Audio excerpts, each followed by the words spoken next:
மாணவர்களே, my commerce class ரூமினூடாக மற்றுமொரு வீடியோவில் உங்களை சந்திப்பதில் நான் பெருமகிழ்ச்சி அடைகின்றேன்.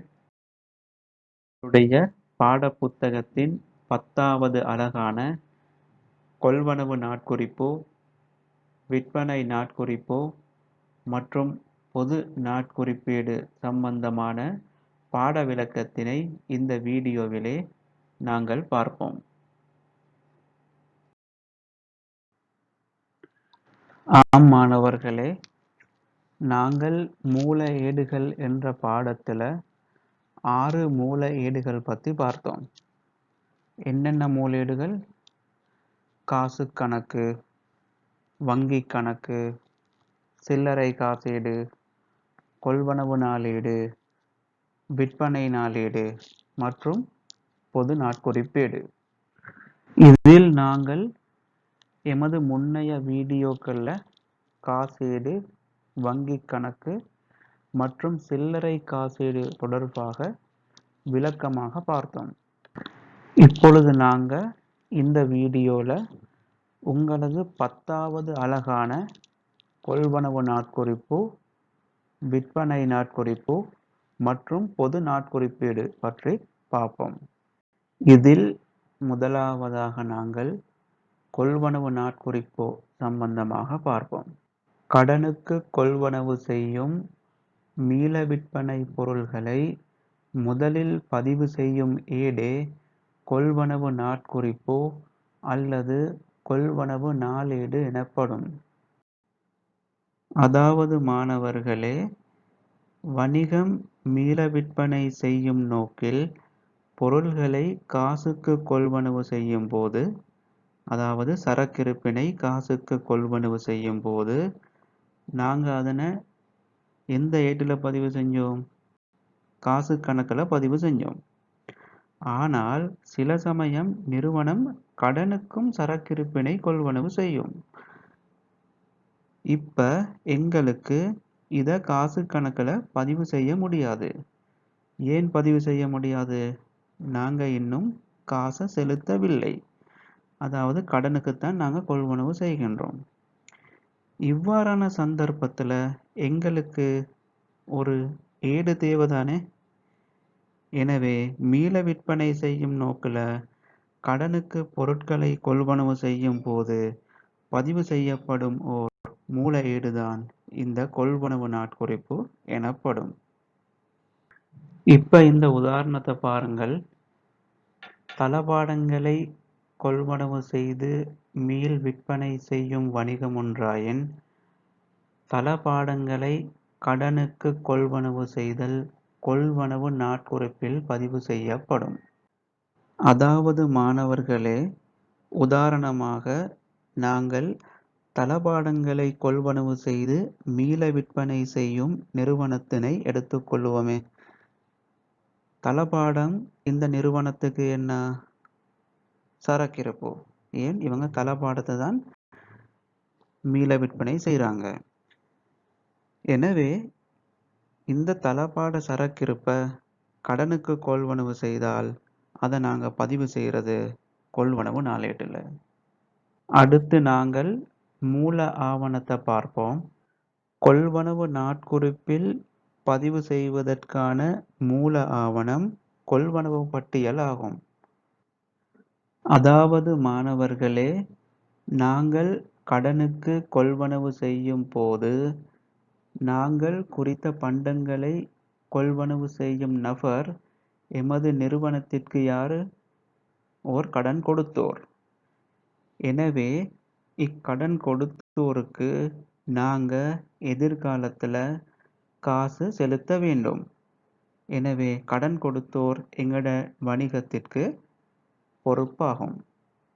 எனவே இந்த கடன் கொடுத்தோர்கள் அல்லது வழங்குனர்கள் கடனுக்கு கொள்வனவு செய்யும் பொருட்களோட விவரங்களை உள்ளடக்கியவாறு ஓர் மூல ஆவணம் ஒன்று தயாரித்து நிறுவனங்களுக்கு அனுப்புவார்கள்.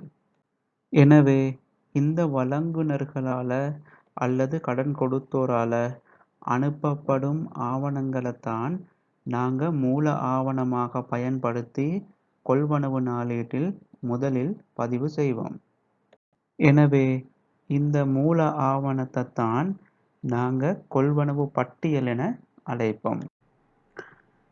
இதுதான் கொள்வனவு பட்டியலின் மாதிரி அமைப்பு. இங்கு பட்டியல் இலக்கம் தரப்பட்டுள்ளது. அதைத் தொடர்ந்து நாங்கள் கொள்வனவு செய்த நிறுவனத்தின் பெயர், அவர்களுடைய முகவரி, தொலைபேசி இலக்கங்கள் என்பன தரப்பட்டிருக்கின்றது. இப்ப இந்த சார்ட்டை பாருங்கள் மாணவர்களே. இங்கே விவரத்தில் நாங்கள் கொள்வனவு செய்த பொருட்களோட விவரம் தரப்பட்டிருக்கின்றது. அடுத்தது அதில் அளவுகள், எவ்வளோ அளவுகள் கொள்வனவு செய்தோம் என்று. அடுத்தது ஒரு அலகுக்கான விலை. அடுத்தது மொத்தம் என்ற விவரங்கள் இங்கு தரப்பட்டிருக்கின்றன. அடுத்து இங்க நீங்கள் பார்த்தீர்கள் என்றால் 10% வியாபார கழிவு தரப்பட்டிருக்கின்றது. நாங்கள் ஏற்கனவே காசு கணக்கில் கழிவுகளை பற்றி விரிவாக பார்த்தோம். அதாவது கழிவு 2 வகைப்படும். ஒன்று காசு கழிவு, 2 வியாபார கழிவு. காசு கழிவுதான் நாங்க காசு கணக்கிலையும் வங்கி கணக்கிலையும் பார்த்தோம். அதாவது நாங்க கடன் கொடுத்தோருக்கு காசு செலுத்துகின்ற போதும், கடன் பட்டோரிடமிருந்து காசு பெறுகின்ற போதும் பெற்ற கழிவையும் கொடுத்த கழிவையும் தான் நாங்க காசு கழிவாக பார்த்தோம். இந்த காசு கழிவு தான் கணக்கீட்டில் புத்தகங்கள்ல பதிவு செய்வோம். இப்ப இங்க கொள்வனவு பட்டியல்ல வந்திருப்பது வியாபார கழிவாகும். அதாவது வியாபார கழிவு எந்த சந்தர்ப்பத்தில் வருமென்றால், பண்டங்களை கடனுக்கு கொள்வனவு செய்யும் போது பட்டியல் விலையிலிருந்து குறைத்து கொள்ளப்படும் பெறுமானம்தான் இந்த வியாபார கழிவு. எனவே இங்கு நீங்கள் பார்த்தீர்கள் என்றால் 10% வியாபார கழிவு வழங்கி இருக்கின்றார்கள். எனவே இங்க பாருங்கள் மாணவர்களே, 37,200 ரூபாய்க்கு 10% கழிவு 3,720 ரூபாய் வியாபார கழிவாக வழங்கி இருக்கிறார்கள். எனவே இந்த 3,720 வியாபார கழிவை நாங்க கணக்குகள்ல பதிவு செய்யறது இல்லை. எனவே இதனை கழித்து வரும் பெறுமானமே கொள்வனவு நாட்குறிப்பில் பதியப்பட்டு பேரீட்டு கணக்கிற்கு மாற்றப்படும்.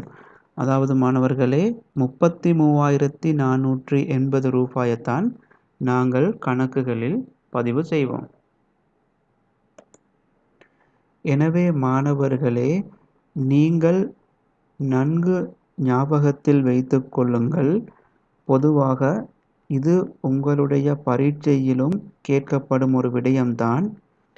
நாங்கள் காசு கழிவினைத்தான் கணக்குகளில் பதிவு செய்வோம். இந்த வியாபார கழிவினை நாங்கள் கணக்குகளில் பதிவு செய்ய மாட்டோம். ஆம், அடுத்து நீங்கள் பாருங்கள், கீழே விற்பனை நிபந்தனை ஒன்று தந்து இருக்கின்றார்கள். அதாவது 5/30/60.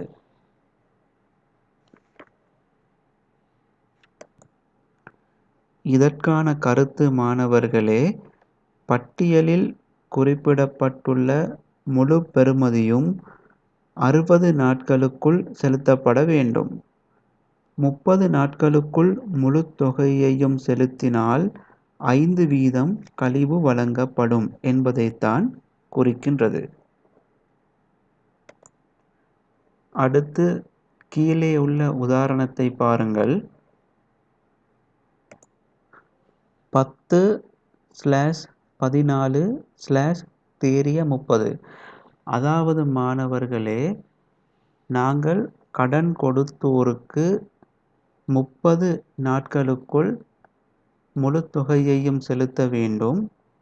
அத்தொகையை 14 நாட்களுக்குள் செலுத்தினால் எங்களுக்கு 10% கழிவு தரப்படும்.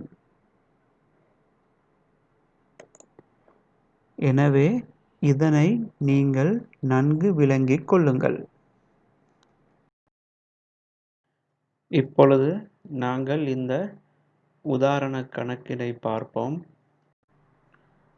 கீழே தரப்பட்ட தகவலின் அடிப்படையில் மாலினி வணிகத்தின் 2020 ஏப்ரல் மாதத்தில் இடம்பெற்ற கொள்வனவுகளை கொள்வனவு நாட்குறிப்பில் பதிவு செய்து 2020 ஏப்ரல் 30 உரிய பேரீட்டு கணக்குகளுக்கு மாற்றுக.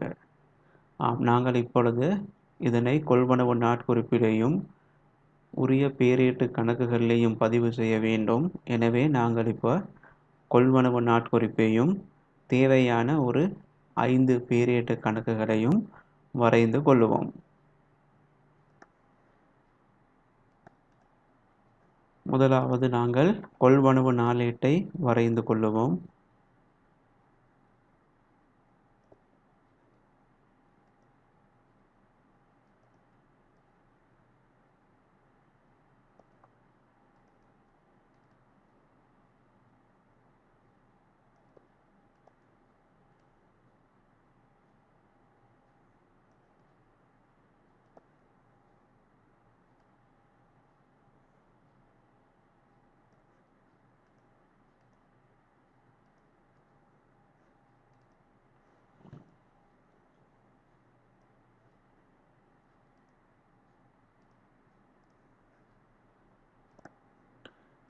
இவ்வாறு தான் கொள்வனவு நாளேட்டை வரைவது. திகதி, பட்டியல் இலக்கம், வழங்குனர், தொகை, மொத்த பெறுமதி. இங்கு வியாபார கழிவும் உங்களுடைய வினாவில் தரப்பட்டிருக்கின்றது. இதனால் நாங்கள் தொகை எனக்கூடிய ஒரு நிரலையும் வரைந்து கொள்ளுவோம். உங்களுடைய வினாவிலே வியாபார கழிவு தராவிட்டால் மொத்த பெறுமதி நிரல் மாத்திரம் போதுமானது.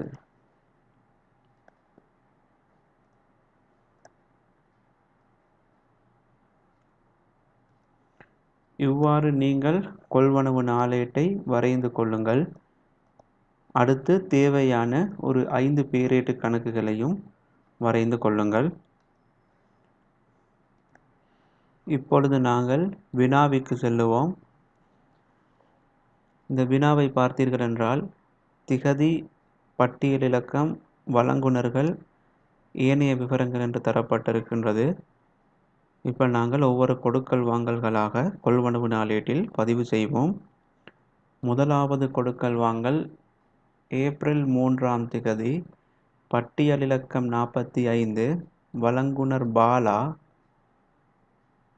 ₹1.50 100 பென்சில் பெட்டிகள் கொள்வனவு செய்யப்பட்டுள்ளது. இதற்குரிய வியாபார கழிவு 5%. இந்த பொருட்களை நாங்கள் பாலாவிடமிருந்து கடனுக்கு கொள்வனவு செய்துள்ளோம். எனவே பாலா ஓர் கடன் கொடுத்தோர். எனவே இதனை நாங்கள் கொள்வனவு நாளேட்டில் பதிவு செய்வோம். இதனை எவ்வாறு பதிவு செய்தல் என்பதனை இப்போ நாங்கள் பார்ப்போம். திகதி மார்ச் 3ஆம் திகதி, ஏப்ரல் 3ஆம் திகதி, பட்டியல் இலக்கம் 45, வழங்குனர் பாலா,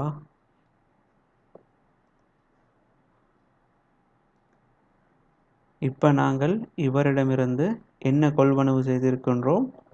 ₹50 100 பென்சில் பெட்டிகள். எனவே இதை நாங்கள் கொள்வனவு நாளேட்டில் பதிவு செய்வோம். பென்சில் பெட்டிகள் 50 தர 100.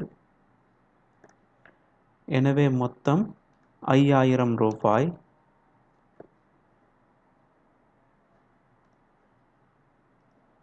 இந்த 5000 ரூபாய்க்கு எவ்வளவு கழிவு கிடைக்கப் பெற்றுள்ளது? 5 வீதம். எனவே இந்த கழிவையும் நாங்கள் காட்டுவோம். 5 வீத வியாபார கழிவு. எனவே 5000 ரூபாய்க்கு 5 வீதம் 250 ரூபாய்.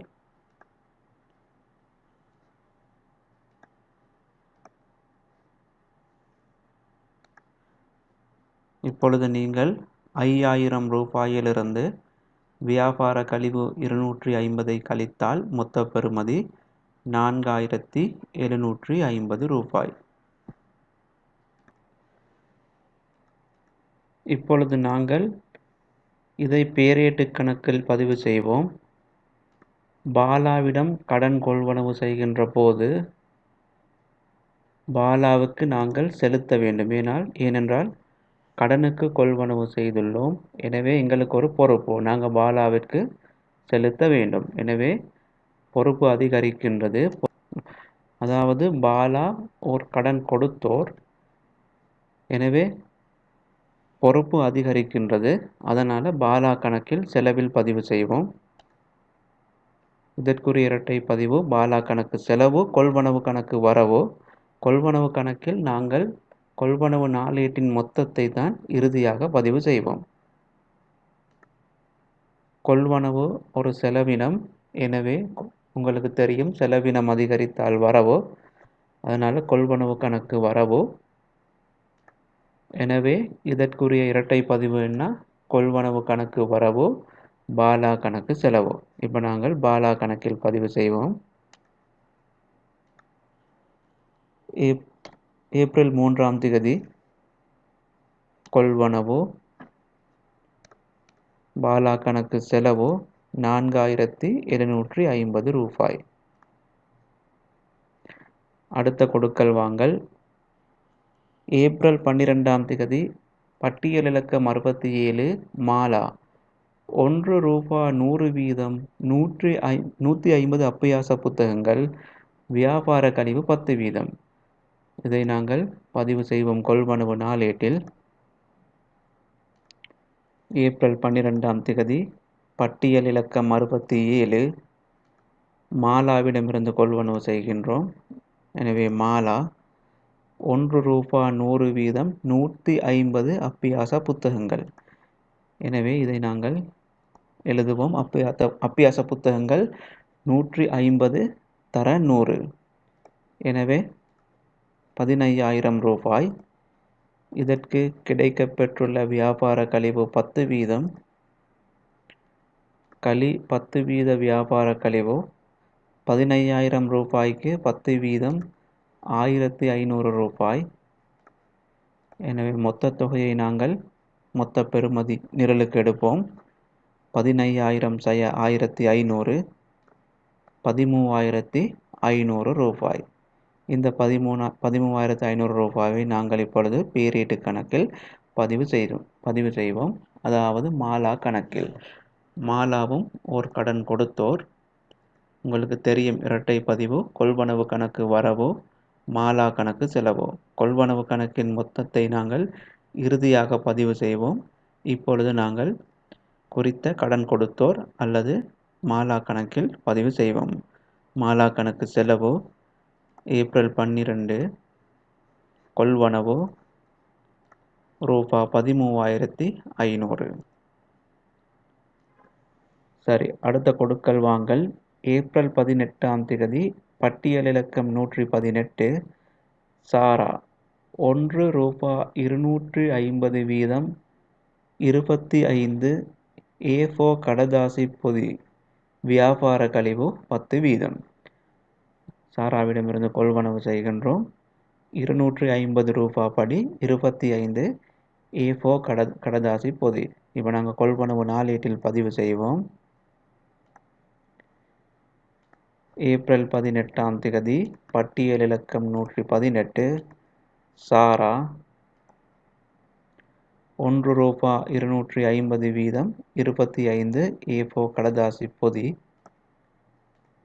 A4 கடதாசி பொதி 25 தர 250. 25ஐ 250ஆல் பெருக்கினால் வருவது 6250 ரூபாய். இதற்கு வியாபார கழிவு 10 வீதம் கிடைக்க பெற்றிருக்கின்றது. எனவே வியாபார கழிவு 10 வீதத்தை நாங்கள் கழிப்போம். வியாபார கழிவு 10 வீதம். எனவே 625, அதாவது 6250க்கு 10 வீதம் 625 ரூபாய். எனவே இதன் மொத்த பெறுமதி 5625. இப்போ நாங்கள் இந்த 5625ஐ சாரா கணக்கில் பதிவு செய்வோம். சாரா ஒரு கடன் கொடுத்தோர். சாரா கணக்கு செலவு 18 ஏப்ரல் கொள்வனவு ரூபா 5625 ரூபாய். அடுத்த கொடுக்கல் வாங்கல் 22 ஏப்ரல் பட்டியல் இலக்கம் 70 வழங்குனர் மாலா ரூபா 10 வீதம் 200 பேனாக்கள். இப்போ நாங்கள் கொள்வனவு நாளேட்டில் பதிவு செய்வோம். 22 ஏப்ரல் பட்டியல் இலக்கம் 70 மாலா ரூபா 10 வீதம் 200 பேனாக்கள். 200 தர 10. எனவே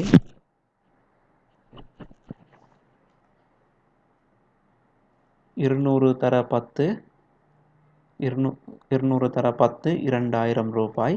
இதனை நாங்கள் மொத்த பெறுமதி நிரலிலே பதிவு செய்வோம். ஏனென்றால் இங்கு கழிவு தரப்பட்டில்லை. கழிவு தரப்படாத விடத்து நாங்கள் மொத்த பெறுமதி நிரலிலே நேரடியாக பதிவு செய்வோம். இதை நாங்கள் இப்பொழுது பேரேட்டு கணக்கிலும் பதிவு செய்வோம். மாலா கணக்கு. மாலா கணக்கு ஏற்கனவே நாங்கள் திறந்துள்ளோம். எனவே மாலா கணக்கு செலவு 22 ஏப்ரல் கொள்வனவு ரூபா 2000. அடுத்த கொடுக்கல் வாங்கல் 28 ஏப்ரல் பட்டியல் இலக்கம் 25 ஆரா ரூபா 80 வீதம் 100 அப்பியாச புத்தகங்கள். வியாபார கழிவு 5 வீதம். ஆராவிடமிருந்து கொள்வனவு செய்கின்றோம். 28 ஏப்ரல் பட்டியல் இலக்கம் 25 ஆரா என்ன கொள்வனவு செய்கின்றோம்? ரூபா 80 வீதம் 100 அப்பியாச புத்தகங்கள். அப்பியாச புத்தகங்கள் 100 தர 80. எனவே 8000 ரூபாய். கழிவு எவ்வளவு கிடைக்கின்றது? வியாபார கழிவு 5 வீதம். எனவே வியாபார கழிவு 5 வீதம். 8000 ரூபாய்க்கு 5 வீதம் 400. எனவே மொத்த பெறுமதி 800 - 400 7600 ரூபாய். இந்த 7600 ரூபாயை நாங்கள் ஆரா என்ற கடன் கொடுத்தோர் கணக்கில் பதிவு செய்வோம். ஆரா கணக்கு செலவு 28 ஏப்ரல் கொள்வனவு ரூபா 7600.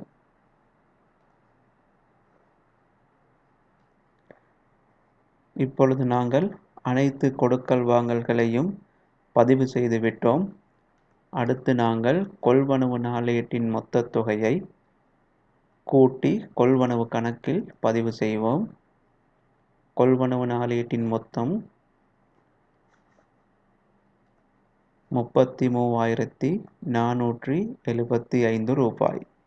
எனவே இதற்குரிய பதிவு கொள்வனவு கணக்கு வரவு. கொள்வனவு கணக்கிற்கு மாற்றப்பட்டது 33,475 ரூபாய். இவ்வாறு கொள்வனவு கணக்கிற்கு மாற்றப்பட்டது என்று மொத்த தொகைக்கு நேராக எழுதி கொள்ளுவோம். 30 ஏப்ரல், அதாவது மாத இறுதியில் தான் நாங்கள் கொள்வனவு கணக்கிற்கு மாற்றம் செய்வோம். இப்போ நாங்கள் கொள்வனவு கணக்குன்ற பேரீடு கணக்கை திறப்போம். கொள்வனவு கணக்கு வரவோ, உங்களுக்கு தெரியும் கொள்வனவு ஒரு செலவினம், செலவினம் அதிகரித்தால் வரவோ. எனவே 30 ஏப்ரல் கொள்வனவு கணக்கு வரவு கடன் கொடுத்தோர், அதாவது இந்த கடன் கொடுத்தோர்களினது மொத்த தொகைதான் கொள்வனவு கணக்கில் பதிவு செய்யப்படும். 33,475 ரூபாய். இப்பொழுது நீங்கள் இந்த பேரீட்டு கணக்குகளை சமப்படுத்திக் கொள்ளலாம். இவ்வாறு தான் நாங்கள் கொள்வனவு நாளேட்டில் பதிவு செய்வது. இங்கு நாங்கள் ஒரே ஒரு வினாவைத்தான் செய்துள்ளோம். கொள்வனவு நாளேடு சம்பந்தமான ஒரே ஒரு வினாவைத்தான். இதற்குரிய பயிற்சி வினாக்களை எதிர்வரும் வீடியோக்களில் உங்களுக்கு பார்த்து கொள்ளலாம். நாங்கள் இப்பொழுது விற்பனை நாட்குறிப்பு தொடர்பாக பார்ப்போம். விற்பனை நாட்குறிப்பு வணிக நிறுவனங்களால் கடனுக்கு விற்பனை செய்யப்படும் மீள விற்பனை பண்டங்களை முதலில் பதியும் ஏடே விற்பனை நாட்குறிப்பு அல்லது விற்பனை நாளேடு எனப்படும். அதாவது மாணவர்களே, நாங்கள் கொள்வனவு நாளேட்டில் எதனை பதிவு செய்தோம்? மீள விற்பனை பண்டங்களது கடன் கொள்வனவுகளை. எனவே இப்போது நாங்கள் மீள விற்பனை பண்டங்களது கடன் விற்பனைகளைத்தான் இந்த விற்பனை நாளேட்டில் பதிவு செய்ய போகின்றோம். அதாவது மாணவர்களே, ஒரு நிறுவனத்தின் விற்பனையானது காசு அடிப்படையிலும் நடைபெறலாம், கடன் அடிப்படையிலும் நடைபெறலாம். காசு அடிப்படையில் நடைபெறும் விற்பனைகளை நாங்கள் எந்த மூல ஏட்டில் பதிவு செய்தோம்? காசு கணக்கில் பதிவு செய்தோம்.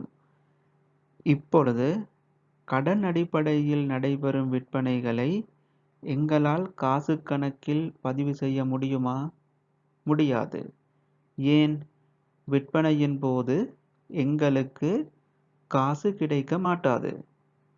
அதாவது கடன் விற்பனையின் போது எங்களுக்கு காசு கிடைக்க மாட்டாது. எனவே கடனுக்கு நடைபெறும் விற்பனைகளை எங்களுக்கு ஓர் பிரத்யேகமான ஈடொன்றில் பதிவு செய்ய வேண்டும். எனவே இதற்காக பயன்படுத்தப்படும் ஒரு மூல ஏடுதான் இந்த விற்பனை நாளேடு அல்லது விற்பனை நாட்குறிப்பு எனப்படும். உதாரணமாக, தளபாடங்களை கொள்வனவு செய்து மீள் விற்பனை செய்யும் வணிகமொன்றாயின், தளபாடங்களை கடனுக்கு விற்பனை செய்தல் விற்பனை நாட்குறிப்பில் பதிவு செய்யப்படும். அதாவது தளபாடங்களை கொள்வனவு செய்து மீள விற்பனை செய்கிற ஒரு வணிகத்தை நாங்கள் எடுத்துக்கொள்வோமே. இந்த வணிகம் தளபாடங்களை கடனுக்கு விற்பனை செய்கின்ற போது அதனை விற்பனை நாட்குறிப்பில் தான் பதிவு செய்யும். இந்த விற்பனை நாளேட்டில் பதிவு செய்வதற்கு பயன்படுத்தப்படுகின்ற மூல ஆவணம் விற்பனை பட்டியல். அதாவது மாணவர்களே, நாங்கள் பொருட்களை கடனுக்கு விற்பனை செய்யும் போது கடனுக்கு விற்பனை செய்யும் நிறுவனத்தினால் பட்டியல் ஒன்று தயாரிக்கப்பட்டு வழங்கப்படும். இதுதான் விற்பனை பட்டியல் என்று அழைப்போம். இதுல ஒரு பிரதியை நாங்கள் எங்களது நிறுவனத்தில் வைத்திருப்போம். எனவே இந்த பிரதியை தான் நாங்கள் விற்பனை நாளேட்டில் பதிவதற்கான மூல ஆவணமாக பயன்படுத்துவோம். கடனுக்கு விற்பனை செய்யும் போதும் பட்டியல் விலையிலிருந்து ஒரு குறிப்பிட்ட வீதத்தினை எங்களுக்கு குறைத்து விற்பனை செய்ய முடியும். அதாவது ஒரு குறிப்பிட்ட தொகையை கழிவாக வழங்க முடியும். இந்த கழிவு கொடுத்த வியாபார கழிவாகும். எனினும் இந்த கழிவு கழித்த பின் வரும் தேறிய பெறுமதியைத்தான் நாங்கள் கணக்குகளில் பதிவு செய்வோம். அதாவது இந்த கழிவை கழித்த பின் வரக்கூடிய தேறிய பெறுமதியைத்தான் நாங்கள் கணக்குகளில் பதிவு செய்வோம். எனவே வியாபார கழிவு நாங்கள் கணக்குகளில் பதிவு செய்வது இல்லை. இப்பொழுது நாங்கள் விற்பனை நாளேடு சம்பந்தமான ஓர் உதாரண கணக்கினை பார்ப்போம். சில்லறை முறையில் பண்டங்களை விற்பனை செய்யும் லலித் வணிகத்தினால் வழங்கப்பட்ட பட்டியலின் தேறிய பெறுமதிகள் கீழே தரப்பட்டுள்ளன. நாங்கள் இப்பொழுது வினாவை பார்ப்போம். வேண்டப்படுவது 2020 மார்ச் 31 முடிவடைந்த மாதத்திற்கான விற்பனை நாட்குறிப்பை தயாரித்து பேரேட்டு கணக்குகளிற்கு மாற்றுக. இப்பொழுது நாங்கள் ஒரு விற்பனை நாளேட்டையும் தேவையான ஒரு 5 பேரேட்டு கணக்குகளையும் வரைந்து கொள்வோம்.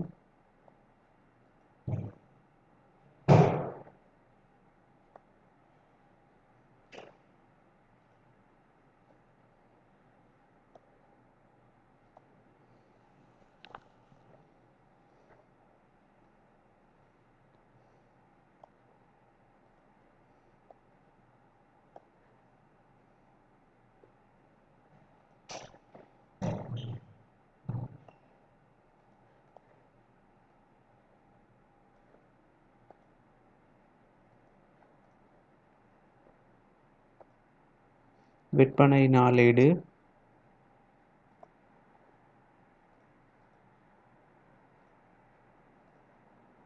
திகதி பட்டியல் இலக்கம்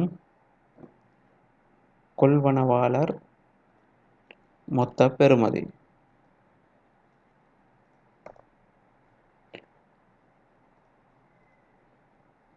அதேபோல் தேவையான ஓர் 5 பேரேட்டு கணக்குகளையும் வரைந்து கொள்ளுவோம்.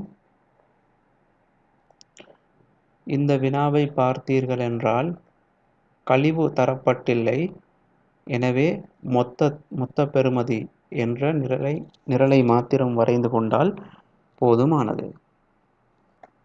இவ்வாறு நீங்களும் விற்பனை நாளேட்டை வரைந்து கொள்ளுங்கள்.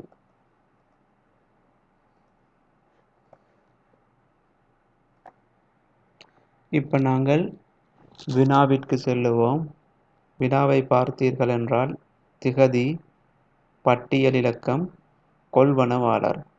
கொள்வனவாளர் என்பது எங்களிடமிருந்து கொள்வனவு செய்தவர்கள். அதாவது இங்கு நாங்கள் விற்பனை செய்கின்றோம். கொள்வனவாளர் என்பது எங்களிடமிருந்து கொள்வனவு செய்த நபர். அதாவது கடனுக்கு கொள்வனவு செய்த நபர்களின் பெயர்கள் தரப்பட்டிருக்கின்றது. அடுத்து மொத்த தொகை. முதலாவது கொடுக்கல் வாங்கல் மார்ச் 3 பட்டியல் இலக்கம் 54 கொள்வனவாளர் அமர் மொத்த தொகை 6500 ரூபாய். இப்போ நாங்கள் இதனை விற்பனை நாளேட்டில் பதிவு செய்வோம். திகதி மார்ச் 3 பட்டியல் இலக்கம் 54 கொள்வனவாளர் அமர் மொத்த பெறுமதி 6500 ரூபாய். இந்த 6500 ரூபாவை நாங்கள் அமர் என்ற நபருக்கு விற்பனை செய்துள்ளோம். அதாவது கடன் விற்பனை. மொத்த பெறுமதி 6500 ரூபாய். இப்போ நாங்கள் இதனை அமர் கணக்கில் பதிவு செய்வோம். அமருக்கு நாங்கள் கடன் விற்பனை செய்தால் அமர் எங்களுக்கு யாரு? ஓர் கடன் பட்டோர். அதாவது அமர் எங்களுக்கு காசு தர வேண்டும். எனவே கடன் பட்டோர். அமர் ஒரு நிறுவனத்துக்கு சொத்து, அதாவது கடன் பட்டோர் சொத்து என்று நாங்கள் பார்த்தோம். எனவே அமர் கணக்கு வரவு, சொத்து அதிகரித்தால் வரவு. எனவே அமர் ஒரு கடன் பட்டோர் என்ற சொத்து இங்கு அதிகரிக்கின்றது மார்ச் 3 விற்பனை 6500 ரூபாய். இதற்குரிய அடுத்த பதிவு விற்பனை கணக்கில் நாங்கள் பதிவு செய்ய வேண்டும்.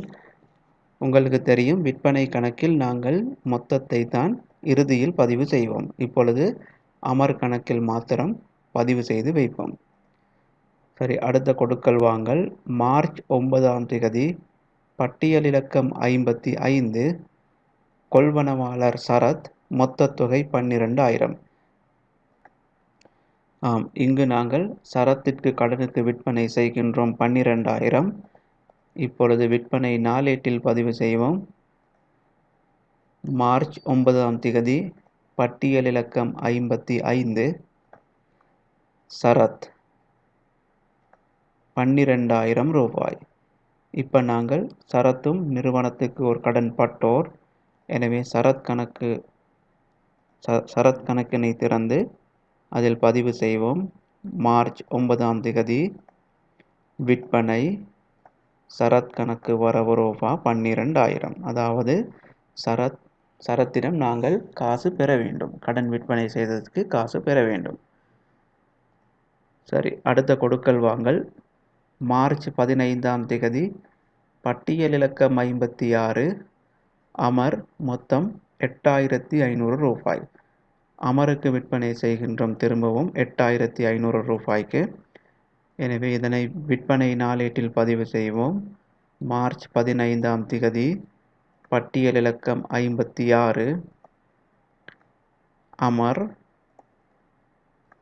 8,500. இதை நாங்கள் அமர் கணக்கில் பதிவு செய்வோம். ஏற்கனவே அமர் கணக்கை திறந்துள்ளோம். எனவே 15 மார்ச் விற்பனை 8,500 அமர் கணக்கு வரவு. அடுத்த கொடுக்கல் வாங்கல் மார்ச் 21ஆம் தேதி, பட்டியல் இலக்கம் 57, மாலா 4,600 ரூபாய். இப்பொழுது நாங்கள் விற்பனை நாளேட்டில் பதிவு செய்வோம். மார்ச் 21ஆம் தேதி, பட்டியல் இலக்கம் 57, மாலா, மொத்த பெறுமதி 4,600. இப்போ நாங்கள் மாலா என்ற கடன் பட்டோர் கணக்கை திறப்போம். மாலா கணக்கு 21 மார்ச் விற்பனை 4,600 ரூபாய். அடுத்து 29 மார்ச், இறுதியாக 29 மார்ச் பட்டியல் இலக்கம் 58, நிதின் 9,600 ரூபாய். எனவே இதனை நாங்கள் இதனை நாங்கள் விற்பனை நாளேட்டில் பதிவு செய்வோம். 29 மார்ச் பட்டியல் இலக்கம் 58, நிதின், மொத்த பெறுமதி 9,600 ரூபாய். எனவே இதனை நாங்கள் நிதின் கணக்கிலும் பதிவு செய்வோம். நிதின் கணக்கு வரவு 29 மார்ச் விற்பனை ரூபாய் 9,600. எனவே நாங்கள் இப்பொழுது அனைத்து விதமான கொடுக்கல் வாங்கல்களையும் பதிவு செய்து விட்டோம். அடுத்ததாக நாங்கள் விற்பனை நாளேட்டின் மொத்த தொகையை விற்பனை கணக்கிற்கு மாற்றுவோம். விற்பனை நாளேட்டின் மொத்தம் 41,200 ரூபாய். இதற்கு எதிராக நாங்கள் விற்பனை கணக்கிற்கு மாற்றப்பட்டது என்று போட்டுக்கொள்ளுவோம். மாத இறுதியில் தான் நாங்கள் இதனை விற்பனை கணக்கிற்கு மாற்றுவோம். எனவே மாத இறுதி திகதி 31 மார்ச் விற்பனை கணக்கு செலவு. கடன் விற்பனை செய்கின்ற போது அதற்குரிய இரட்டை பதிவு என்ன? விற்பனை கணக்கு செலவு குறித்த கடன் பட்டோர் கணக்கு வரவு.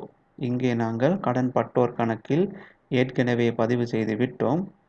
இப்போ நாங்கள் இதன் மொத்தத்தை விற்பனை கணக்கில் பதிவு செய்கின்றோம். விற்பனை கணக்கு செலவு, அதாவது 31 மார்ச் விற்பனை ஒரு வருமானம் அதிகரித்தால் செலவு. விற்பனை யாருக்கு செய்கின்றோம்? கடன் பட்டோருக்கு. அதன் மொத்தம் 41,200. விற்பனை கணக்கு செலவு 41,200 கடன் பட்டோர். இவ்வாறு தான் விற்பனை நாளேட்டில் நாங்கள் பதிவு செய்வது, அதேபோன்று அதற்குரிய பேரீட்டு கணக்குகளிலும் பதிவு செய்வது. விற்பனை நாளேடு சம்பந்தமான ஒரு வினாவை நாங்கள் இங்கு செய்துள்ளோம். இதற்குரிய பயிற்சி வினாக்களை எதிர்வரக்கூடிய வீடியோக்களில் எதிர்பாருங்கள்.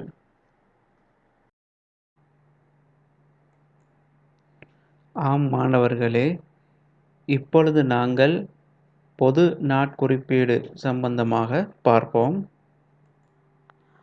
ஆம், நாங்கள் வணிகமொன்றில் நாளாந்தம் நிகழும் கொடுக்கல் வாங்கல்களை மூல ஏடுகளான காசுக்கணக்கு, சில்லறை காசேடு, வங்கிக் கணக்கு, கொள்வனவு நாளேடு, விற்பனை நாளேடு என்பவற்றில் எவ்வாறு பதிவு செய்வது என்று பார்த்தோம்.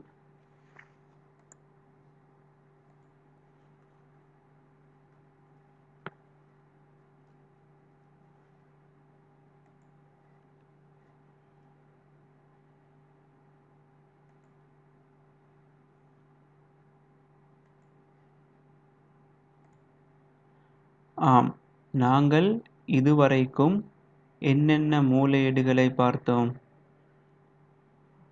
அத்துடன் அந்த மூல ஏடுகளில் எவ்வாறான கொடுக்கல் வாங்கல்களை பதிவு செய்தல் என்று பார்த்தோம்.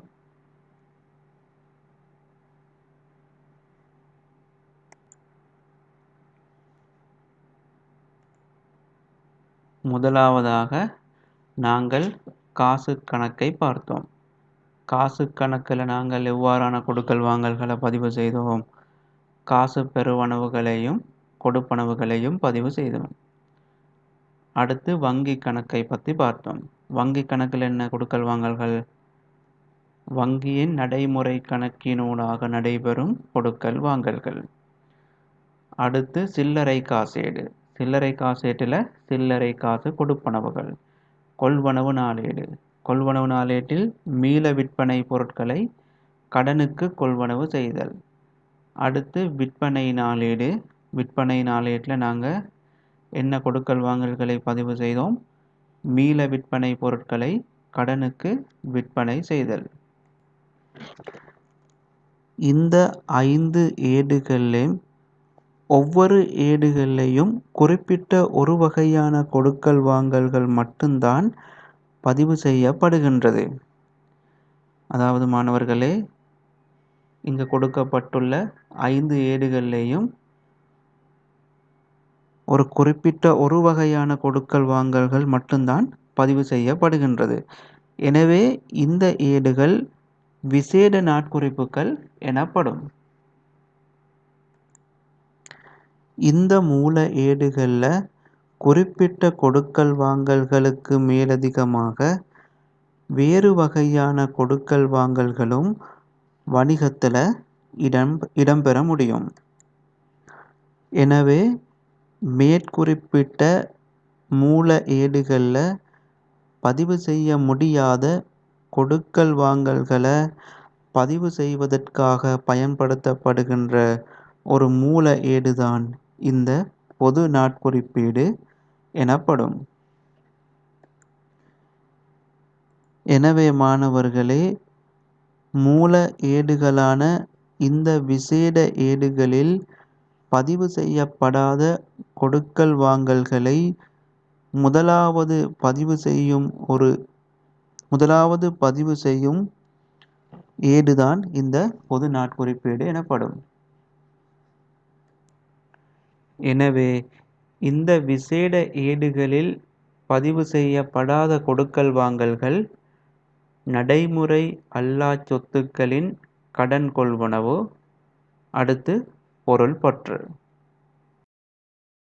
எனவே மாணவர்களே, பொது நாட்குறிப்பீடு எனப்படுவது விசேட ஏடுகளில் பதிவு செய்யப்படாத கொடுக்கல் வாங்கல்களை முதலாவதாக பதிவு செய்யும் ஏடு பொது நாட்குறிப்பீடு எனப்படும். அடுத்து நாங்கள் மூல ஆவணத்தை பார்ப்போம். பொது நாட்குறிப்பீட்டில் பதியப்படும் கொடுக்கல் வாங்கல்களை பதிவு செய்வதற்கு பயன்படுத்தப்படும் மூல ஆவணம் பொது நாட்குறிப்பேட்டு கைச்சாத்து ஆகும். எனவே மாணவர்களே, இந்த பொது நாட்குறிப்பேட்டில் பதிவு செய்வதற்கு நாங்கள் பயன்படுத்தக்கூடிய மூல ஆவணம் என்ன? பொது நாட்குறிப்பேட்டு கைச்சாத்து. அடுத்து பொது நாட்குறிப்பேட்டில் பதியப்படும் கொடுக்கல் வாங்கல்களை உதாரணங்கள் மூலம் பார்ப்போம். முதலாவது பாருங்கள், நடைமுறை அல்லா சொத்துக்களின் கடன் கொள்வனவு. அதாவது மாணவர்களே, நாங்கள் மீள விற்பனை பொருட்களை கடனுக்கு கொள்வனவு செய்தால் நாங்கள் எங்க பதிவு செய்வோம்? கொள்வனவு நாளேட்டில். இப்போ இங்க பார்த்தீர்கள் என்றால் இது ஒரு நிலையான சொத்து, அதாவது நடைமுறை அல்லா சொத்து கொள்வனவு. வணிகத்தின் பயன்பாட்டிற்காக நடைமுறை அல்லா சொத்தின் கடன் கொள்வனவு. எனவே இதை எங்களுக்கு கொள்வனவு நாளேட்டில் பதிவு செய்ய முடியாது. ஏன்?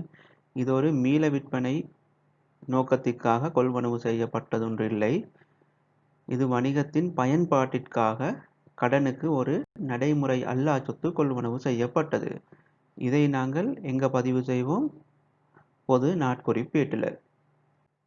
இந்த நடைமுறை அல்லா சொத்தை காசுக்கு கொள்வனவு செய்திருந்தால் நாங்கள் காசு கணக்கில் பதிவு செய்வோம். ஆனால் இங்கு கடனுக்கு கொள்வனவு செய்யப்பட்டுள்ளது. எனவே கடனுக்கு கொள்வனவு செய்தால் நாங்கள் பதிவு செய்வது இந்த பொது நாட்குறிப்பேட்டில். இந்த உதாரணத்தை பாருங்கள் மாணவர்களே. வணிகத்தின் பயன்பாட்டிற்கென ரூபா 5 லட்சம் பெறுமதியான மோட்டார் வாகனத்தை கடனுக்கு கொள்வனவு செய்தல். இங்கு ஒரு மோட்டார் வாகனம் கடனுக்கு கொள்வனவு செய்யப்பட்டுள்ளது. 5 லட்சம் பெறுமதியான மோட்டார் வாகனம். இதனை நாங்கள் பொது நாட்குறிப்பேட்டில் தான் பதிவு செய்வோம். அடுத்து பொருள் பற்று, அதாவது உரிமையாளர் தனது சொந்த தேவைக்காக சரக்கிருப்பை, அதாவது நிறுவனத்தின் இருப்பை பற்றினால் இதையும் நாங்கள் பதிவு செய்வது பொது நாட்குறிப்பேட்டில். உதாரணத்தை பாருங்கள். உரிமையாளர் தனது சொந்த தேவைக்காக ரூபா 10,000 பெறுமதியான பண்டங்களை பற்றுதல்.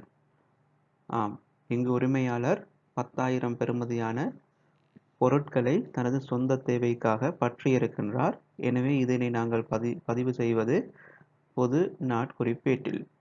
பொது நாட்குறிப்பேட்டில் பதிவு செய்யப்படும் கொடுக்கல் வாங்கல்கள் பல உள்ளன. அக்கொடுக்கல் வாங்கல்கள் GCEOL பரீட்சையில் கேட்கப்பட மாட்டாது. நாங்கள் அடுத்து வரும் பாடங்களில் சீராக்க பதிவுகளையும் வழுக்களை திருத்துதல் தொடர்பான பதிவுகளையும் பொது நாட்குறிப்பேட்டில் எவ்வாறு பதிவு செய்வது என்பதனை பார்ப்போம். இப்பொழுது நாங்கள் பொது நாட்குறிப்பேடு சம்பந்தமான வினாவினை பார்ப்போம். இந்த வினாவிலே வேண்டப்படுவது மேலுள்ள கொடுக்கல் வாங்கல்களை பொது நாட்குறிப்பேட்டில் பதிவு செய்க. நாங்கள் இப்பொழுது பொது நாட்குறிப்பேடு ஒன்றினை வரைந்து கொள்ளுவோம்.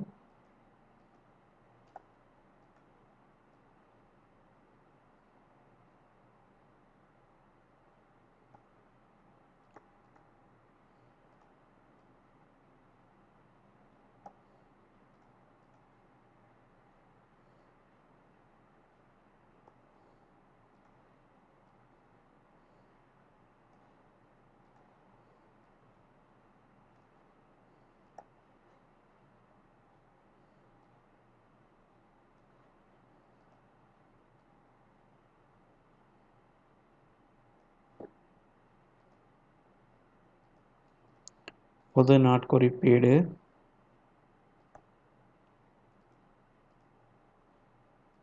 திகதி, விபரம், வரவு, செலவு, இவ்வாறுதான் பொது நாட்குறிப்பேட்டை வரைந்து கொள்வது.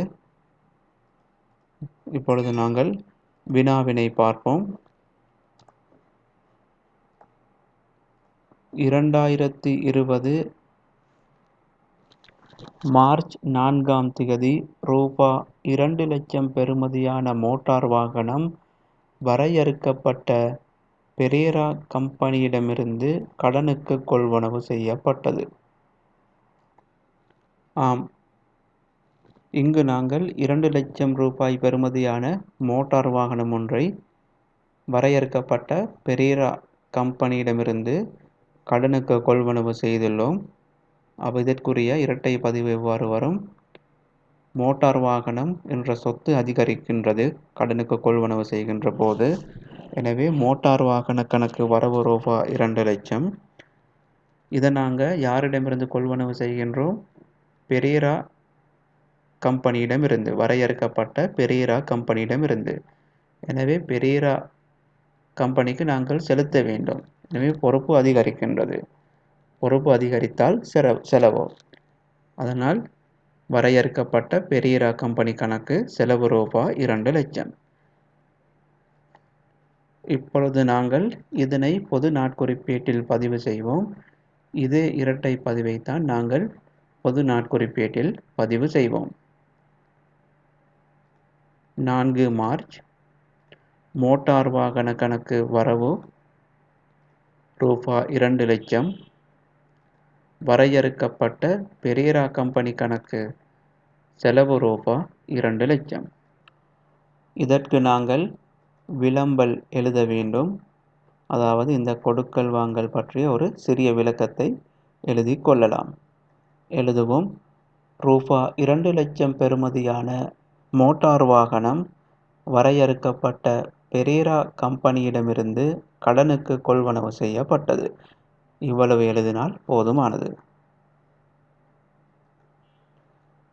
சரி, அடுத்த கொடுக்கல் வாங்கல் 2020 மார்ச் 30 ரூபாய் 50,000 பெறுமதியான இயந்திரம் வரையறுக்கப்பட்ட சில்வா கம்பெனியிடமிருந்து கடனுக்கு கொள்வனவு செய்யப்பட்டது. இங்கு இயந்திரம் ஒன்று கொள்வனவு செய்கின்றோம். எனவே அதற்குரிய இரட்டை பதிவு. இயந்திரம் ஒரு சொத்து அதிகரித்தால் வரவோ. எனவே இயந்திர கணக்கு வரவு ரூபாய் 50,000. இதை நாங்கள் கொள்வனவு செய்கின்றோம் வரையறுக்கப்பட்ட சில்வா கம்பெனியிடமிருந்து. எனவே சில்வா கம்பெனிக்கு நாங்கள் செலுத்த வேண்டும். அதாவது நாங்கள் கடனுக்கு கொள்வனவு செய்துள்ளோம். எனவே சில்வா கம்பெனிக்கு நாங்கள் 50,000 ரூபாய் செலுத்த வேண்டும். எனவே பொறுப்பு அதிகரிக்கின்றது. சில்வா கம்பெனி கணக்கு செலவு ரூபாய் 50,000. எனவே இதற்குரிய இரட்டை பதிவு. இயந்திர கணக்கு வரவு ரூபாய் 50,000. சில்வா கம்பெனி கணக்கு செலவு ரூபாய் 50,000. இதை நாங்கள் இப்பொழுது பொது நாட்குறிப்பேட்டில் பதிவு செய்வோம். திகதி 30 மார்ச்.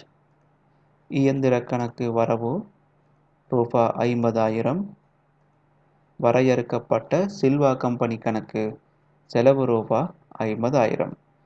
இதற்கொரு விளம்பலை எழுதுவோம். ரூபாய் 50,000 பெறுமதியான இயந்திரம் வரையறுக்கப்பட்ட சில்வா கம்பெனியிடமிருந்து கடனுக்கு கொள்வனவு செய்யப்பட்டது.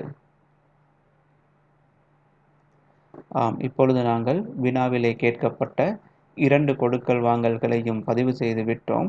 இவ்வாறு தான் நாங்கள் பொது நாட்குறிப்பேட்டில் பதிவு செய்து கொள்வது. அடுத்து தொழில்நுட்ப முறைகளை பயன்படுத்தி மேற்கொள்ளும் துரித பண கொடுக்கல் வாங்கல்கள்.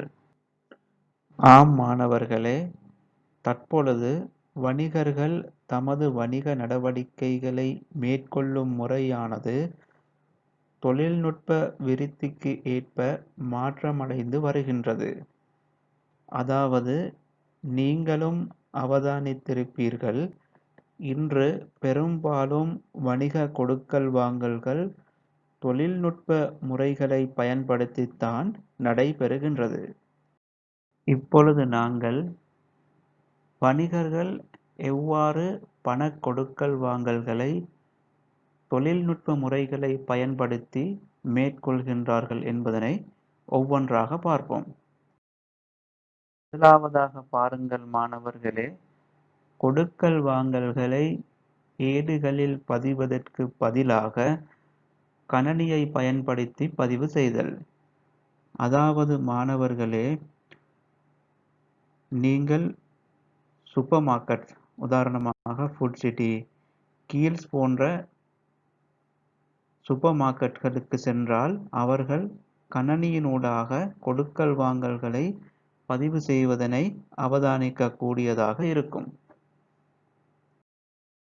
இரண்டாவது, வாடிக்கையாளரும் வழங்குனரும் எழுத்து மூல ஆவண தொடர்பின்றி நவீன தொழில்நுட்ப சாதனங்களான தொலைபேசி, குறுஞ்செய்தி, மின் அஞ்சல் போன்றவற்றை பயன்படுத்துதல். உதாரணமாக, நீங்கள் தொலைபேசி கட்டணத்தை எடுத்துக்கொண்டால் உங்களுக்கு உங்களுடைய கட்டணத்தை அறிந்து கொள்ளக்கூடியதாக இருக்கும். மேலும் ஆன்லைன் மூலம் கொள்வனவு செய்கின்ற போது உங்களுடைய மின்னஞ்சலை பயன்படுத்தி கொள்வனவு செய்வீர்கள். எனவே இவ்வாறு தொழில்நுட்ப முறைகளை பயன்படுத்தி கொள்ளலாம். மூன்றாவது, வணிகத்தின் மின்சார பட்டியல், நீர் பட்டியல், தொலைபேசி பட்டியல் என்பவற்றிற்கான கொடுப்பனவுகளை இணையத்தினூடாக மேற்கொள்ளல். அதாவது மின் கட்டணம், தொலைபேசி கட்டணம், நீர் கட்டணம் போன்ற கட்டணங்களை எங்களுக்கு வீட்டிலிருந்தவாறே இணையத்தினூடாக கொடுப்பனவுகளை மேற்கொள்ளக்கூடியவாறு இப்பொழுது விரிவடைந்துள்ளது. நான்காவதாக, தாள், குற்றி நாணயங்களுக்கு பதிலாக காசோலை, வரவு அட்டை, கடன் அட்டை என்பவற்றை பயன்படுத்துதல். அதாவது பண கொடுக்கல் வாங்கல்களுக்கு தாள், குற்றி நாணயங்களை எடுத்துக்கொண்டு செல்ல வேண்டிய தேவை இல்லை. அதாவது காசோலை, வரவு அட்டை, கடன் அட்டை போன்றவற்றை பயன்படுத்தி பண கொடுக்கல் வாங்கல்களை மேற்கொள்ளலாம். ஐந்தாவதாக, வங்கிக்கு நேரடியாக சமூகமளிக்காது வங்கியுடனான சகல கொடுக்கல் வாங்கல்கள் மற்றும் வங்கி கணக்கு விவரங்களை இணையத்தினூடாக பெற்றுக்கொள்ளல். அதாவது நாங்கள் வங்கிக்கு சமூகமளிக்க தேவையில்லை, எங்களுக்கு இணையத்தினூடாக சகல கொடுக்கல் வாங்கல்களையும் மேற்கொள்ள முடியும் மற்றும் வங்கி கூற்றினையும் இணையத்தினூடாக எங்களுக்கு பெற்றுக்கொள்ள முடியும். ஆறாவதாக, உடனடி விற்பனையை இலத்திரனியல் சாதனங்களை பாயிண்ட் ஆஃப் சேல் மெஷின்ஸ் பயன்படுத்தி விற்பனை நடவடிக்கைகளை மேற்கொள்ளல். அதாவது எங்களுடைய வரவு அட்டை, கடன் அட்டை போன்றவற்றை பயன்படுத்தி உடனடி விற்பனையின் போது எங்களுக்கு பணத்தினை செலுத்தக்கூடியதாக இருக்கின்றது. பாயிண்ட் ஆஃப் சேல் மெஷின் என்பது மாணவர்களே, உங்களுக்கு தெரியும், நாங்கள் எங்களுடைய கொடுப்பனவுகளை அட்டைகளை பயன்படுத்தி, அதாவது டெபிட் கார்டு அல்லது கிரெடிட் கார்டு, வரவு அட்டை அல்லது கடன் அட்டை போன்றவற்றை பயன்படுத்தி நாங்கள் மேற்கொள்கின்ற பொழுது அந்த அட்டைகளை வாசிப்பதற்காக ஒரு மெஷின் ஒன்று காணப்படும். அதிலே நாங்கள் எங்களுடைய பின் நம்பரை அழுத்தி அதற்குரிய கொடுப்பனவுகளை மேற்கொள்வோம். அந்த மெஷின் தான் இந்த பாயிண்ட் ஆஃப் சேல் மெஷின் என்று அழைக்கப்படும். எனவே மாணவர்களே, இவ்வாறான தொழில்நுட்ப முறைகளை பயன்படுத்தி மேற்கொள்ளும் கொடுக்கல் வாங்கல்களையும் வணிகத்தின் மூல ஏடுகளில் பதிவு செய்து நாங்கள் பேரேட்டு கணக்கிற்கு மாற்ற வேண்டும்.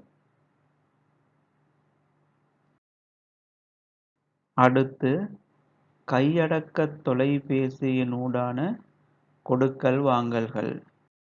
இன்று கையடக்க தொலைபேசி பயன்பாடானது இலங்கை முழுவதிலும் உள்ள மக்களின் அன்றாட வாழ்வில் மிக பெரும் புரட்சியை ஏற்படுத்தியுள்ளது. நவீன தொழில்நுட்பத்தினுடனான கையடக்க தொலைபேசியானது, அதாவது ஆண்ட்ராய்டு, iOS, அதாவது ஐபோனில் பயன்படுத்தக்கூடிய தொழில்நுட்பம் என்பன இன்று வணிக உலகத்தில் பெரும் மாற்றங்களை உருவாக்கியுள்ளது. 2012ஆம் ஆண்டு தனியார் தொலைபேசி வலையமைப்பு சேவை வழங்குனர் ஒருவரால் முதலாக கையடக்க தொலைபேசி மூலமான கொடுப்பனவு முறைமை அறிமுகப்படுத்தப்பட்டது. இன்று இலங்கையில் கையடக்க தொலைபேசியை பயன்படுத்தி வணிக கொடுப்பனவுகளை மேற்கொள்வதில் அதிகமான வணிகங்களில் சாதாரணமாக காணக்கூடியதாக உள்ளது. எனவே இது வணிக செயற்பாடுகளை மேற்கொள்வதை இலகுவாக்குகின்றது. எனவே மாணவர்களே, இந்த கையடக்க தொலைபேசியை பயன்படுத்தி மேற்கொள்ளப்படும் கொடுக்கல் வாங்கல்களின் மூலமாக பெறக்கூடிய அனுகூலங்களை நாங்கள் இப்பொழுது பார்ப்போம்.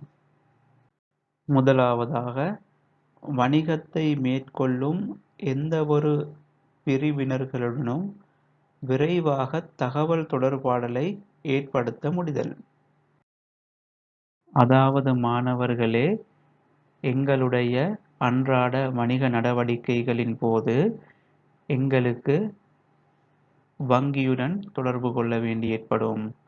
அதேபோல் கடன் பட்டோருக்கு தொடர்பு கொள்ள வேண்டி ஏற்படும். கடன் கொடுத்தோருக்கு தொடர்பு கொள்ள வேண்டி ஏற்படும். வாடிக்கையாளர்களுடன் தொடர்பு கொள்ள வேண்டி ஏற்படும். இவ்வாறான சந்தர்ப்பங்களில் எங்களுக்கு கையடக்க தொலைபேசியினூடாக மிக விரைவாக தொடர்பை ஏற்படுத்தி கொள்ள முடியும். அடுத்து, கையடக்க தொலைபேசியினூடாக வங்கி கொடுக்கல் வாங்கல்களை இலகுவாக மேற்கொள்ள முடிதல். ஆம், தற்பொழுது எங்களுக்கு கையடக்க தொலைபேசியினூடாக எமது நடைமுறை கணக்கில் காணப்படும் பணத்தினை எங்களுடைய வணிகத்தின் தேவைக்கமைய காசினை வணிகத்தில் இருந்தவாறே செலுத்திக் கொள்ளலாம். அடுத்து, கையடக்க தொலைபேசி தரவு தொடர்பாடல் வலையமைப்பினூடாக வணிகர் ஒருவருக்கு தீர்மானம் எடுப்பதற்கு தேவையான தகவல்களை இலகுவாக பெற்றுக்கொள்ள முடிதல். அதாவது மாணவர்களே, கையடக்க தொலைபேசியினூடாக இன்டர்நெட் வசதிகள் காணப்படுவதனால் வணிகங்களுக்கு தீர்மானம் எடுப்பதற்கு தேவையான தகவல்களை இலகுவாக எமது கையடக்க தொலைபேசியினூடாகவே பெற்றுக்கொள்ள முடிகின்றது. ஆம் மாணவர்களே, இன்று பெரும்பாலான வணிகங்கள் அவர்களுடைய வாடிக்கையாளர்களுக்கு தொலைபேசி வங்கிச் சேவை வசதியினை வழங்கியுள்ளது. இதற்கு நாங்கள் டெலி பேங்கிங் என குறிப்பிடுவோம்.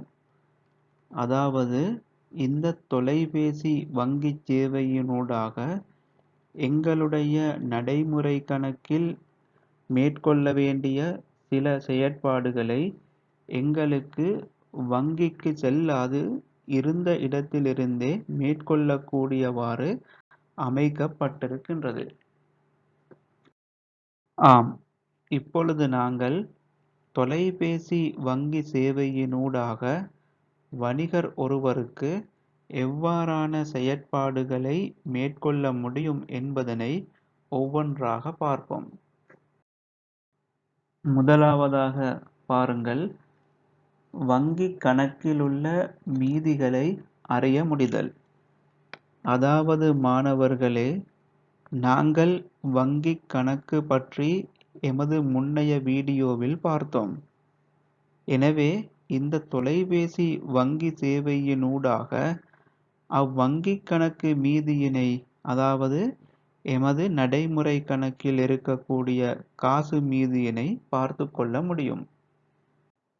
அடுத்து, வங்கி கூற்றினை பெற்றுக்கொள்ள முடிதல். அதாவது வங்கி கூற்றினை எமக்கு தொலைபேசி வங்கி சேவையினூடாக பெற்றுக்கொள்ள முடியும். வங்கி கூற்று என்றால் உங்களுக்கு தெரியும், நாங்கள் முன்னைய வீடியோவில் அது சம்பந்தமாக விரிவாக பார்த்தோம்.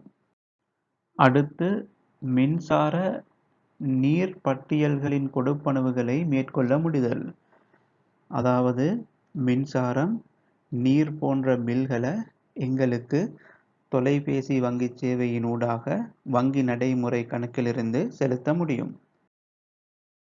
அடுத்து, ஓர் கணக்கிலிருந்து இன்னொரு கணக்கிற்கு பணத்தினை மாற்ற முடிதல்.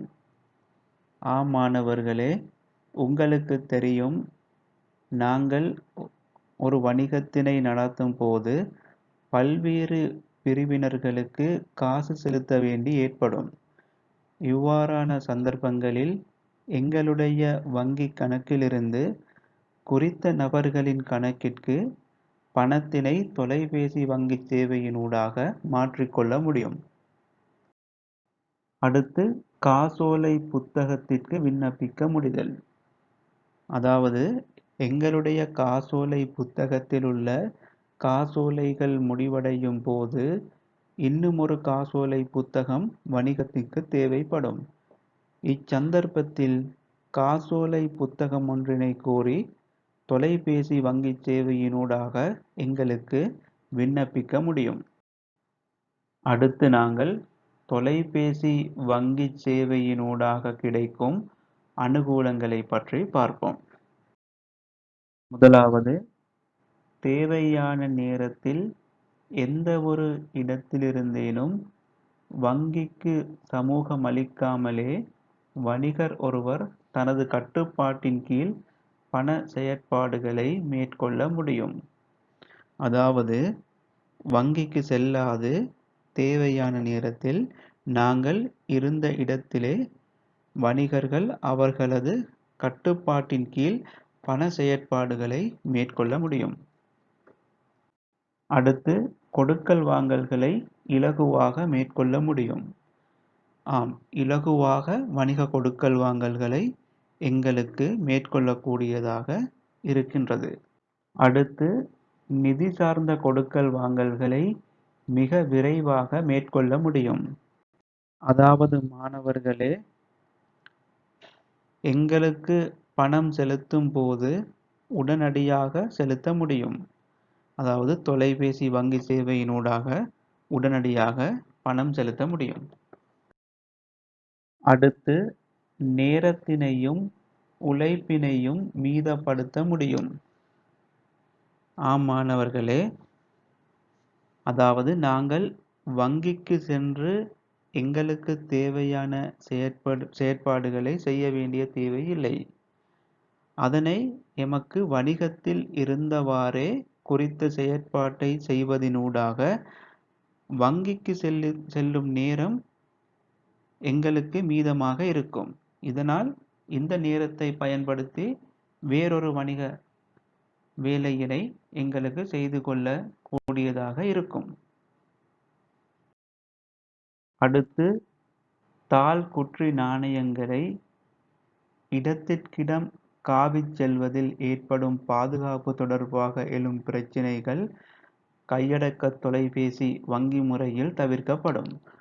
அதாவது மாணவர்களே, பணத்தினை நாங்கள் இடத்துக்கு இடம் கொண்டு செல்வது பாதுகாப்பு இல்லைதானே? எனவே இவ்வாறான சந்தர்ப்பத்திலும் நாங்கள் தொலைபேசி வங்கிச் சேவையினை பாவிப்பதன் மூலம் அதனை தவிர்த்து கொள்ளலாம். அடுத்து நாங்கள் கணனி உதவியுடனான கணக்கீட்டு முறைமை தொடர்பாக பார்ப்போம். ஆம் மாணவர்களே, இன்று பெரும்பாலான வணிகங்கள் கணக்கீட்டினை கணனிமயப்படுத்தியுள்ளது. வணிகங்கள் எவ்வாறு கணனிமயப்படுத்துகின்றது என்றால், கணக்கீட்டு மென்பொருள்கள், அதாவது அக்கவுண்டிங் சாஃப்ட்வேர்ஸ் என ஆங்கிலத்தில் நாங்கள் கூறுவோம், இதனூடாக கணக்கீட்டு தரவுகளை உள்ளீடு செய்து எங்களுக்கு தேவையான வெளியீடுகளை பெற்றுக்கொள்ள முடியும். அதாவது வணிகத்தில் அன்றாடம் நடைபெறும் கொடுக்கல் வாங்கல்களை கணனியில் பதிவு செய்து சேமித்து வைப்பதினூடாக எங்களுக்கு தேவையான தகவல்களை உரிய நேரத்தில் இலகுவாக பெற்றுக்கொள்ளக்கூடியதாக இருப்பதுடன் வணிகம் மீது அக்கறை செலுத்தும் பிரிவினர்களுக்கு, அதாவது உரிமையாளர், பங்குதாரர், வங்கி, அரசு போன்ற பிரிவினர்களுக்கு தேவையான தகவல்களை உரிய நேரத்தில் இலகுவாக வழங்கக்கூடியதாக உள்ளது. அதேபோன்று எங்களுடைய நிதி ஆண்டு இறுதியில் நாங்கள் நிதி அறிக்கையினை தயாரிக்க வேண்டும். நிதி அறிக்கையினை பற்றி நாங்கள் தொடர்ந்து வரும் வீடியோவில் பார்ப்போம். எனவே நிதி அறிக்கையினை நாங்கள் கணனி மூலம் தன்னியக்கமாக, அதாவது ஆட்டோமேட்டிக்காக தயாரித்து கொள்ள முடியும். எனவே மாணவர்களே, இதற்காக, அதாவது கணக்கீட்டினை கணனியின் மூலம் செய்வதற்காக பின்வரும் கணக்கீட்டு மென்பொருள் பொதிகள் பயன்படுத்தப்படுகின்றன. இதற்கு அக்கவுண்டிங் பேக்கேஜஸ் என கூறுவோம். அந்த கணக்கீட்டு மென்பொருள் பொதிகளாவன எக்ஸ்பெக், குயிக்புக்ஸ், மயோபி, சேஜ். எனவே இவ்வாறான அக்கவுண்டிங் பேக்கேஜ் இனை பயன்படுத்தி வணிகங்கள் கணக்கீட்டினை செய்கின்றது. இதில் ஏதாவது ஒரு பேக்கேஜை தான் பாவிக்கப்படும். அதிகமான வணிகங்கள் குயிக்புக் இனை பாவனை செய்கின்றது. அடுத்து கணனி மயப்படுத்தப்பட்ட கணக்கீட்டின் அனுகூலங்கள். முதலாவதாக, விரைவாக கொடுக்கல் வாங்கல்களை கணக்கீட்டிற்குட்படுத்தி அவசியமான கணக்கறிக்கைகளை தன்னியக்கமாக தயாரிப்பதால் நேரத்தை சேமிக்க முடியும். அதாவது நாங்கள் எங்களுடைய கொடுக்கல் வாங்கல்களை மாத்திரம்தான் இந்த அக்கவுண்டிங் பேக்கேஜஸில் பதிவு செய்வோம். அது தன்னியக்கமாக, அதாவது ஆட்டோமேட்டிக்காகவே கணக்கறிக்கைகளை தயார்படுத்தும். எனவே இவற்றை செய்து கொண்டிருக்க தேவையில்லை. எனவே தீர்மானம் எடுப்பதற்கான அறிக்கைகளை விரைவாக பெற்றுக்கொள்ளக்கூடியதாக இருப்பதுடன் நேரத்தையும் சேமித்து கொள்ள முடியும். அடுத்து காலத்தையும் உழைப்பையும் சேமிக்க முடியும். அதாவது விரைவாகவும் தன்னியக்கமாகவும் செய்வதனூடாக காலத்தினையும் உழைப்பினையும் சேமித்து கொள்ள முடியும். அடுத்து தன்னியக்கமாக தயாரிக்கப்பட்ட கணக்கறிக்கைகள் சரியான தன்மை கொண்டதாக காணப்படும். அதாவது தன்னியக்கமாக தயாரிக்கப்படுவதனால் பிழைகள் இல்லாது சரியான தன்மை காணப்படும். அடுத்து இற்றைப்படுத்திய தரவுகளை இலகுவாக பெற்றுக்கொள்ள முடியும். அதாவது நாங்கள் பதிவு செய்துள்ள தகவல்களை இலகுவாக எங்களுக்கு சர்ச் செய்து எடுத்துக்கொள்ள முடியும். அடுத்து நாங்கள் கணனி மயப்படுத்தப்பட்ட கணக்கீட்டின் பிரதிகூலங்களை பற்றி பார்ப்போம். முதலாவது மின்சார தடை, தொழில்நுட்ப கோளாறு, கணனி வைரஸ் போன்ற காரணிகளால் தரவுகள் அழிக்கப்படுதல். அதாவது மின்சார தடை, தொழில்நுட்ப கோளாறு, கணனி வைரஸ் போன்ற காரணங்களால் நாங்கள் சேமித்து வைத்த தரவுகள் அழிக்கப்படும். கணனி தரவுகளின் அதிகாரபூர்வமற்ற அணுகுமுறை மற்றும் மாற்றம் செய்வதிலான இடர்பாடுகள். அதாவது மாணவர்களே, நாங்கள் ஏற்கனவே பதிவு செய்து வைத்துள்ள தரவுகளை இன்னும் ஒரு நபர் வந்து எங்களுடைய அக்கவுண்டிங் பேக்கேஜிலே மாற்றங்களை செய்ய முடியும். இதனை எங்களால் கண்டுகொள்ள முடியாது இருக்கும். எனவே அதுவும் ஒரு பிரதிகூலமாக காணப்படுகின்றது. அடுத்து கணனி மென்பொருள்களை கொள்வனவு செய்வதற்கு பெருமளவு செலவு செய்ய வேண்டி ஏற்படல். அதாவது நாங்கள் ஏற்கனவே பார்த்த அக்கவுண்டிங் பேக்கேஜஸ், குயிக்புக், மயோபி, இப்படி இதே மாதிரி அக்கவுண்டிங் பேக்கேஜஸ்களை நாங்கள் கொள்வனவு செய்வதற்கு பெருமளவு பணம் செலுத்த வேண்டி ஏற்படும். இதனை சில வணிகங்களால் இந்த தொகையினை செலுத்தி பெற்றுக்கொள்ள கடினமாக இருக்கும். எனவே இதுவும் ஒரு பிரதிகூலம்.